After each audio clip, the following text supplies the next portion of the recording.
In order to read the Japanese language, we need to spend a lot of time in reading practice. Since our time is so limited, it's important to try to identify the most efficient way to do this. In this video, I'm going to show you what I think is the most efficient way to practice reading in Japanese. I'll demonstrate this technique while reading the digital version of our book, Learn to Read in Japanese Volume 2, and also while reading some supplemental Japanese reading practice material. I just purchased this HP Pavilion X360 laptop computer with a small 11.6-inch touchscreen, and I plan to use it exclusively for Japanese reading practice. It weighs about 2.5 pounds, and the battery lasts almost all day.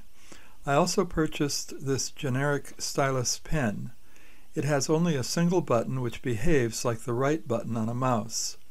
I've tied this stylus pen to one of the hinges on the laptop with thread so that I don't drop it. It's very convenient for me to use this computer and stylus for reading practice. If you've watched my previous video, you're already aware of the copy and paste technique that I'm about to demonstrate. For this video, I'm going to modify the technique somewhat by opening a total of 5 windows on the laptop compared to 2 in the last video. I'm also going to use this stylus pen to highlight individual kanji rather than using a mouse for that job. The first window on this screen contains Japanese text taken from the left side of the pages found in the book. The second window contains the same material, but it focuses on the right side of the page where the explanatory romaji and English text are found. The third window contains the kanji catalog.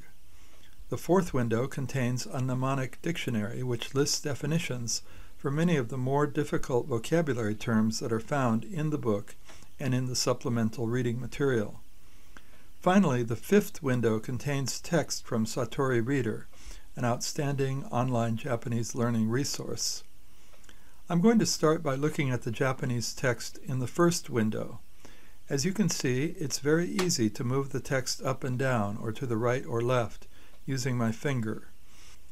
Next, I can verify that I've read this text correctly by referring to the romaji and English text in the second window. Now let's suppose that I need to look up this particular kanji for some reason. For example, I may not remember its description, or I may have forgotten the cue that helps me to remember its pronunciation. This is where the stylus pen really shines. In order to highlight an individual kanji character, I place the tip of the stylus pen in the middle of the space that is just to the right of the character I want to copy. Then I slide the tip gently to the left. After I've highlighted the kanji, I hold down the Control and the C keys on the keyboard in order to copy the kanji. Now I touch the third window containing the kanji catalog, where the Find box is already open. If it were not open, I would hold down the Control and the F keys to open it. I touch the information in the Find box and then type a period on the keyboard. Next, I hold down the Control and the V keys to paste the kanji character that I've just copied into the Find box. Now I press Enter and I'm taken to the entry for this kanji, where I can read its pronunciations, descriptions, and cues, and where I can examine comparisons between this and other kanji. Please remember the phrase .kanji when you're pasting information into the Find box in the kanji catalog. This reminds you to type a period followed by a kanji, so that you will always be taken to the first line of the kanji entry that you're trying to locate. When I finish reading this chapter in the book, I'll be asked to read a corresponding lesson in the Satori Reader series, which contains only kanji that I've already learned and is contained in this fifth window. The lesson is formatted in such a way that I can conceal the romaji and the explanatory text by simply moving the text up and down with my finger. If I want to look up a kanji character from this Japanese text, I can use the stylus as demonstrated previously. Place the tip in the middle of the space on the right of the character one wishes to copy. Move gently to the left. Type Ctrl-C to copy. Click on the window containing the kanji catalog. Click on the Find box. Then type a period followed by Ctrl-V to paste the kanji into the box. Now let's suppose that I encounter a vocabulary term that I want to look up while reading this lesson from Satori Reader. Let's say that I don't know this word, yutari. In that case, I click on the fourth window, which contains the mnemonic dictionary. I use Control F to open a Find window if it isn't already open, and I type yutari in the Find box.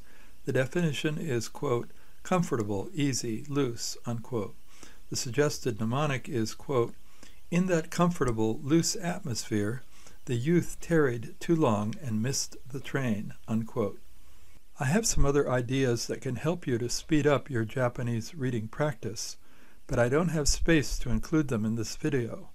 If you'd like to learn about them, please visit us at JapaneseAudioLessons.com and click on this page, Suggestions for Efficient Reading Practice. Thank you for watching.